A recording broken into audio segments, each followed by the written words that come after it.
السلام عليكم، ازيكم عاملين ايه؟ يا رب دايما تكونوا بألف خير.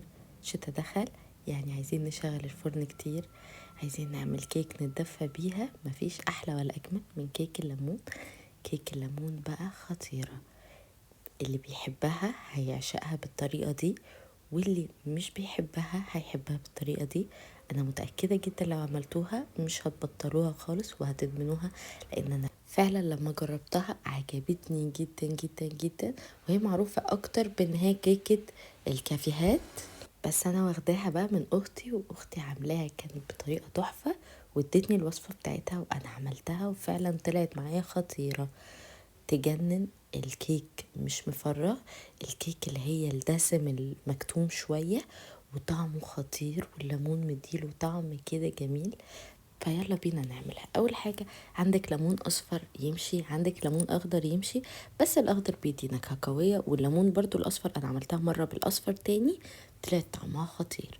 بعد كده عندي هنا 2 كوباية الا ربع من السكر الباودر، ونخلي بالنا ان انا عاملة ضعف الكمية. يعني انتوا هتعملوا كوباية لو انتوا عايزين في صينية 24 مقاس 24، او عايزين تجربوا اعملوا نص الكمية اللي انا عملتها. وبشرت بتاع 4 ليمونات، ولو عايزين انك هتبقى اقوى بشروا اكتر. كل ما يبقى فيها بشر ليمون اكتر هيبقى طعمها ونكهة الليمون فيها واضح جدا. بس نخلي بالنا ان احنا ما ندخلش على القشرة البيضة، القشرة البيضة هي اللي بيبقى فيها المرارة. فنحاول على قد ما نقدر نقشر الطبقة الخارجية بس من الليمون، ولو عندنا مبشرة ضيقة هتساعدنا اكتر.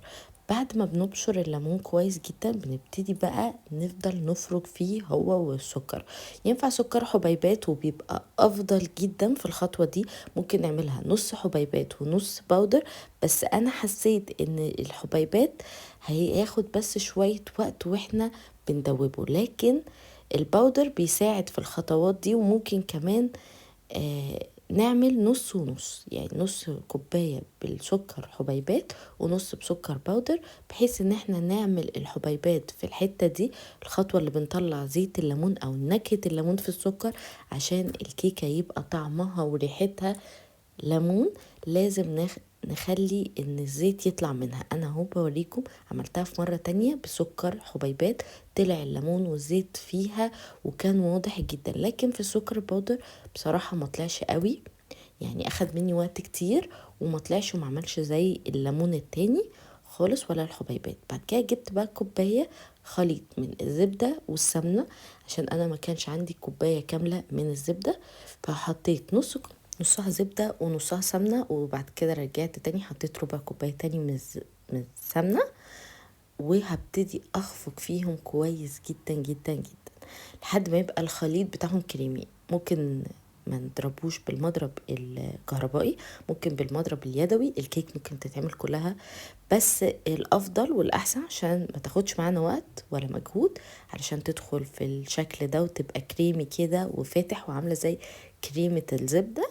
لازم نوصل للقوام ده، وسكر يبقى داب عندنا كويس جدا، فهنحتاج شويه المضرب الكهربائي. وبعد كده نزلت عليهم بربع كوباية من الزيت. المفروض ان انا احط معلقتين كبار بس انا عشان كنت مقللة كمية السمنة والزبدة فحطيت ربع كوباية. لكن لو احنا عايزين نمشي بالوصفة التمام جدا، مفروض هي بتاخد 100 جرام من الزبدة وبتحط لها معلقتين كبار بس من الزيت. هتشيلي اي حاجة من الزبدة هتحطي مكانها يا سمنة يا زيت، بس يفضل يفضل يفضل عشان تطلع معانا مكتومة مش هشة ولا مفرغة ولا مفرولة، نزود الزبدة والسمنة، علشان الزيت هو اللي بيخليها مفرغة كده وهشة مش مكتومة. بعد كده هننزل عليها بقى ب4 بيضات بالتدريج، هنفضل ننزل بيضة بيضة ونضرب فيهم.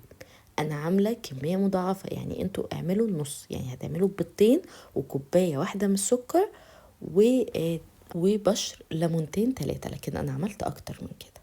وبعد كده نفضل نضرب بقى كويس جدا لحد ما نلاقي القوام عندنا بقى كريمي جدا.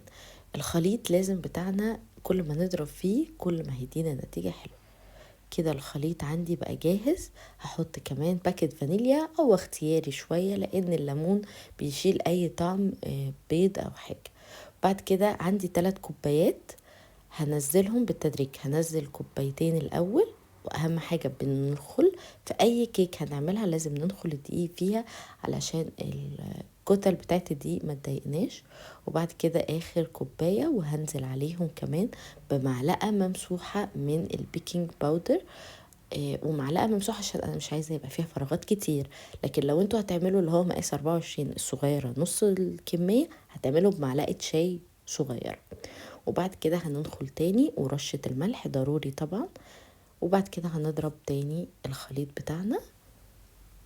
وفي كمان معلومة ان احنا كل ما بنضرب في الكيك كل ما بيدينا نتيجة حلوة. وخليط الدقيق مع الكيك لازم نتأكد ان الدقيق عندنا مش متكتل تحت، فلازم نقلب فيه كويس جدا. بعد كده هننزل بعصير ليمونتين، عايزين الطعم يبقى اقوى من كده نزله 3، بس لو الليمون عندكم كبير شوية هو 2 بس فقط هيدونا النكهة بتاعتنا. هنحس بقى ان قوام الكيك بقى تقيل شوية وتحسوا ان هو عايز يتخفف، ساعتها بقى هندخل على اخر مرحلة وهي مرحلة اللبن. هنجيب كوباية من اللبن، لو انتوا بتعملوا مقاس 24 ارجع تاني اقول هنستخدم نص كوباية. وهنضرب بقى كده الكيك عندي هيبتدي يبقى القوام بتاعه كيك ناعم وخفيف وهش في نفس الوقت. وانا بضرب الكيك شغلت الفرن وكمان جهزت الصينية عندي ألمنيوم مقاس 28، رشة فيها زيت كويس جدا وحط عليها ورقة زبدة، وبديل ورقة الزبدة رشة دقيق مع الزيت علشان نضمن ان الكيك ما يلزقش خالص. وده القوام الكيك المناسب جدا، لازم يطلع عندنا بالشكل ده كده متماسك وحلو جدا. اول ما نحط الكيك بقى في الصينيه هنفضل نخبط فيها كويس عشان نطلع منها اي هواء على درجه حراره 190 ومشغله المروحه. هسيبها في الرف اللي في الوسط لحد ما تبقى عندي جاهزة ومستوية، هتاخد تقريبا من 35 ل40 دقيقة. ونحط فيها كمان الخلة نلاقيها نضيفة، تبقى هي كده استوت معايا. وبسيبها تهدى، ما بقلبهاش على طول، بسيبها تهدى تماما وتبرد. بعد كده اقلبها بلاقيها طلعت معايا كده جميلة قوي، بسيبها بقى تتهوى خالص. وبعد كده ببتدي انزل عليها شوية من اللبن، ودي خطوة برضو اختيارية بتطري معانا الاطراف جدا. الناس اللي بتشتكي ان الاطراف بتنشف لما بتدخل التلاجة او لما بتقعد شوية، فممكن نحط عليها شوية من اللبن. ودي برضو اختي هي برضو التكة بتاعتها ان هي بتحط عليها على طول لبن، وبتبقى طعمها جميل الصراحة. الكيك بقى عندي جاهز، هنعمل بقى يلا مع بعض الايسنج. هحط كوبايتين كبار من السكر باودر، وبعد كده هنزل عليهم بقى بالتدريج بعصير الليمون. مفيش بقى كمية محددة، ليه؟ لان الايسنج السكر هو اللي بيقول لنا نحط تاني مواد سائلة ولا لا. وكمان انا عاملة كوبايتين، انتوا ممكن تعملوا كوباية واحدة.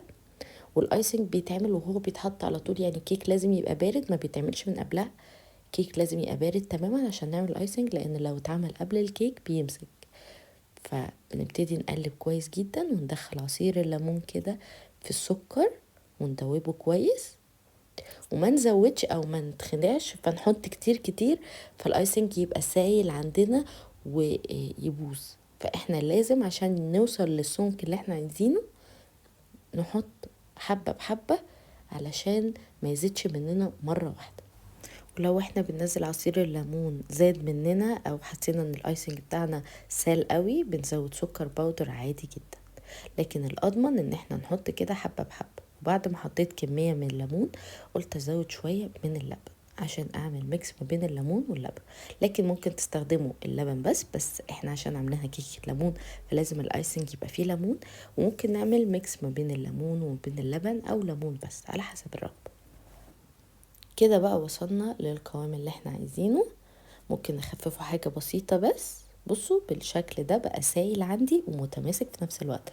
هنزله على الكيك بتاعي وهبتدي اوزعه كويس جدا.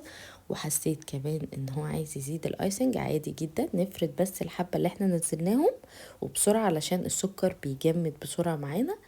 فنزود. انا عملت الاول ده كان كوباية، رحت حطيت كوباية تانية، فعشان كده انا قلت لكم ان انا استخدمت كوبايتين. وبعد كده حطيت على الاطراف لحد بقى عندي الشكل الجميل ده.